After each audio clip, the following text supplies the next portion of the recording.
بسم الله الرحمن الرحيم. وما توفيقي إلا بالله، عليه توكلت وإليه أنيب.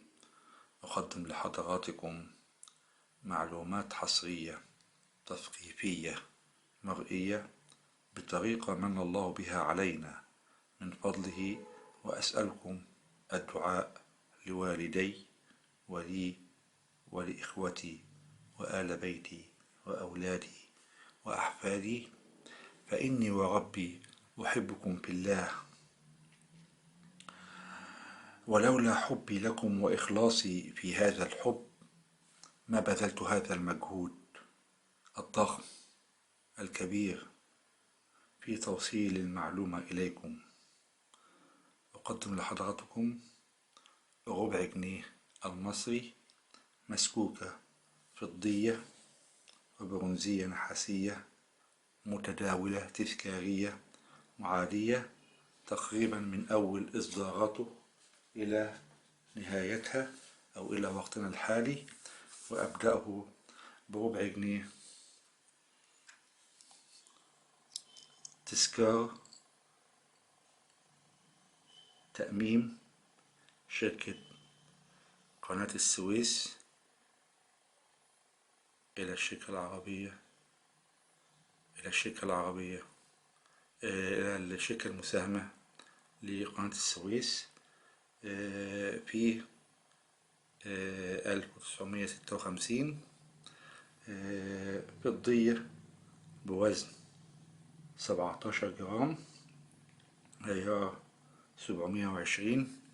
الوجه عليه المبنى الإداري لشركة قناة السويس، وأعلاه تذكار تأميم شركة قناة السويس يوليو 26. الظهر عليه جمهورية مصر 25 قرش 1375 1956، وتحت منه طبعا التاج الفرعوني كما هو واضح أمام حضراتكم. ديزاين جميل قوي. تلا هذا الديزاين أو هذه المسكوكة مسكوكة أخرى بنفس الوزن ونفس العيار لمناسبة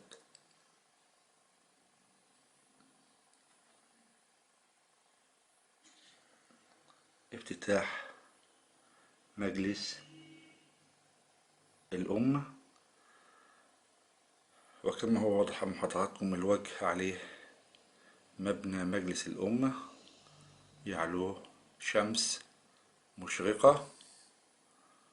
الظهر عليه جمهورية مصر والفئة 25 قرش، والتاريخ 1376 1957. أسفله الجناح الفرعوني الجميل الرائع بشكله الظاهر أمام حضراتكم.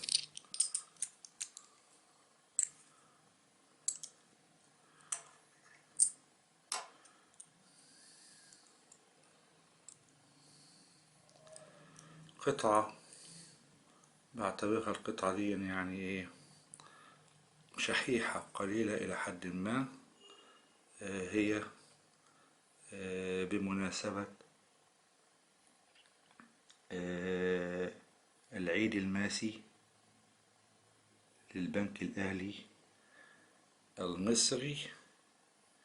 الوجه عليه رسم للبنك المصري يعلوه 1316 1898.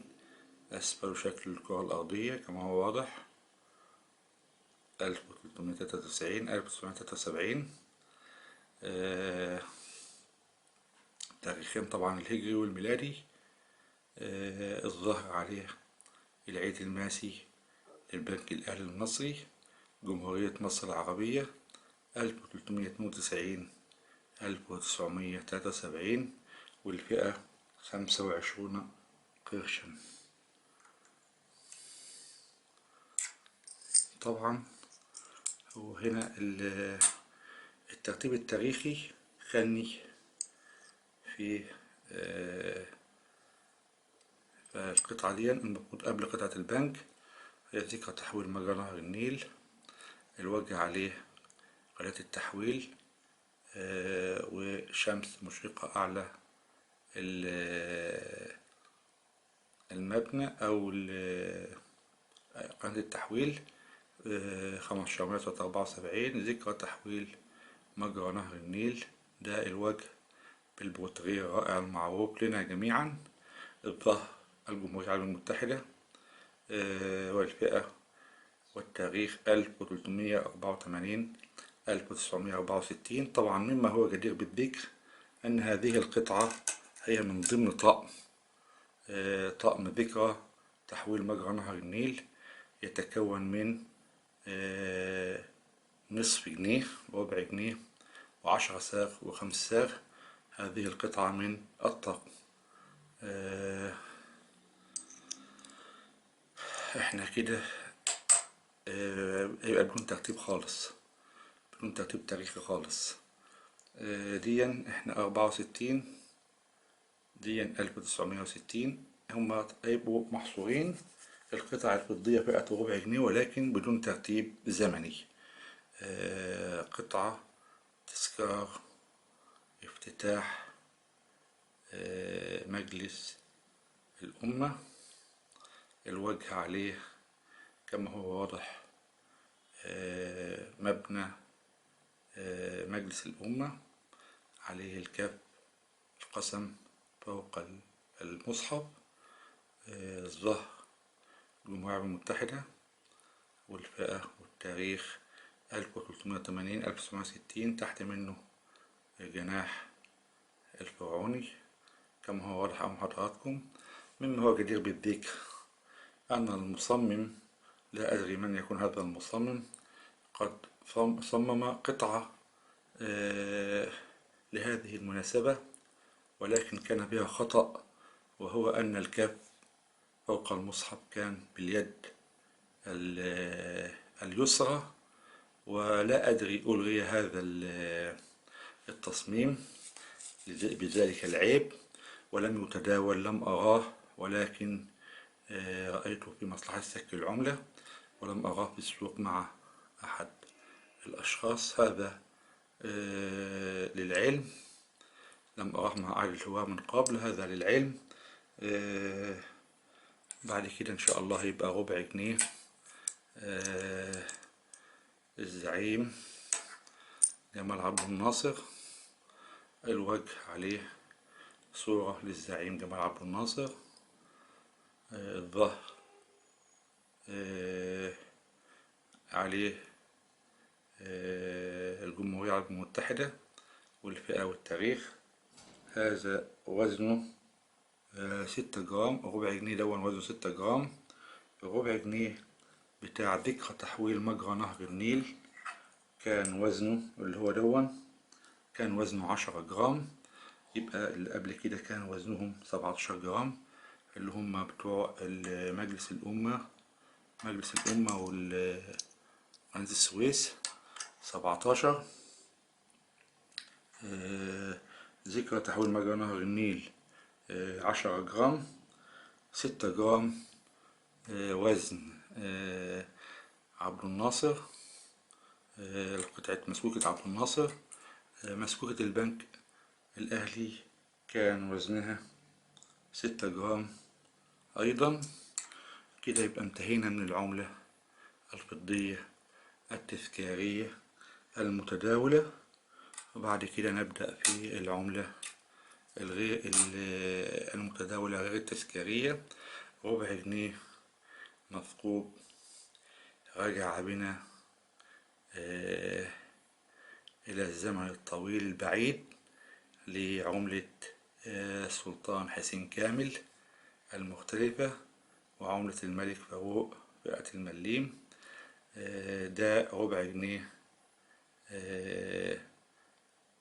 سنة 1413 1993. الوجه عليه 25 قرش مكتوب باللغتين العربية والإنجليزية. الظهر عليه جمهورية مصر العربية والتاريخ. ربع جنيه الأخير اللي هو آخر ربع جنيه متداول هو ربع جنيه،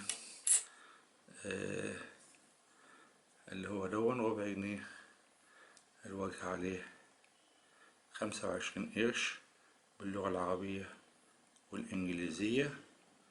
الظهر عليه جمهورية مصر العربية والفئة مرة أخرى 1431 2010. بذلك نكون أنهينا